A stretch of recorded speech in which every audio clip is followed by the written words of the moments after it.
కేంద్ర మంత్రి కిషన్ రెడ్డి మాట్లాడుతున్నారు, లైవ్ లో చూద్దాం. ప్రతి ఇంటికి ఇస్తామన్నాడు. ప్రతి సంవత్సరం 20,000 చొప్పున 5 సంవత్సరాల్లో బీసీలకు లక్ష వేల కోట్ల రూపాయలు ఖర్చు పెడతామన్నాడు. నిరుద్యోగులకు 4,000 నిరుద్యోగ భృతి, మహిళలకు 2,500 ప్రతి నెలకి ఇస్తానన్నటువంటి వ్యక్తి ఏ ఒక్కటి కూడా ఈరోజు అమలు చేయలేదు. కొత్త పథకాలు దేవుడెరుగు, ఉన్న పథకాలు రాజశేఖర హయాంలో కావచ్చు, అంతకుముందు చంద్రబాబు హయాంలో కావచ్చు, ఉన్నటువంటి పథకాలు కూడా ఈరోజు మూలబడ్డాయి.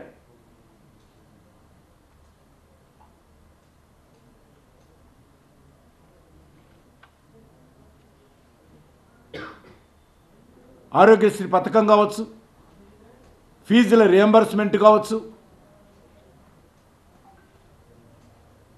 పెన్షన్ స్కీమ్స్ కావచ్చు, SC corporation, BC corporation, minority corporation నిధులు కావచ్చు, ఏ ఒక్కటి కూడా ఈరోజు తెలంగాణ అమలు జరగడం లేదు.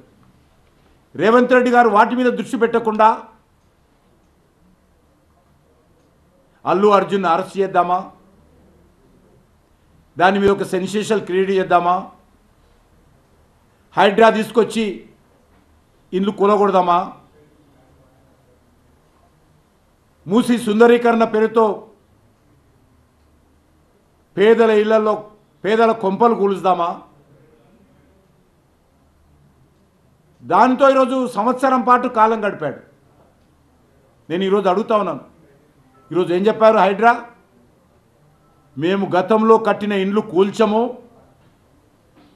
కొత్తగా కట్టేటువంటి ఇండ్లు మాత్రమే కూలుస్తామన్నాడు. నేను ఈరోజు రేవంత్ రెడ్డిని అడుగుతా ఉన్నాను, ఇప్పటికే కూల్చిన ఇండ్ల సంగతి ఏంటి? వాళ్ళకి ఎవరు నష్టపరిహారం ఇస్తారు? గతంలో కట్టుకున్నటువంటి ఇండ్లు కూల్చనంటున్నావు కదా, ఇప్పటికే కూల్చావు కదా, వాటి సంగతి ఏంటి? మూసీలో మరి ఈ సంవత్సరం పాటు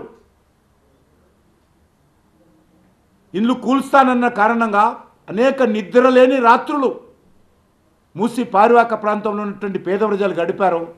దానికి జవాబు ఏంటి అని అడుగుతా ఉన్నాను.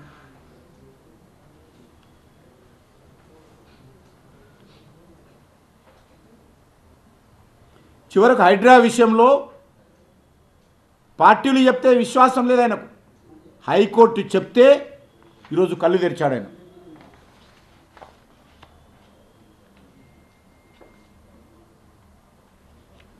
ఫోన్ ట్యాపింగ్ ఏమైంది?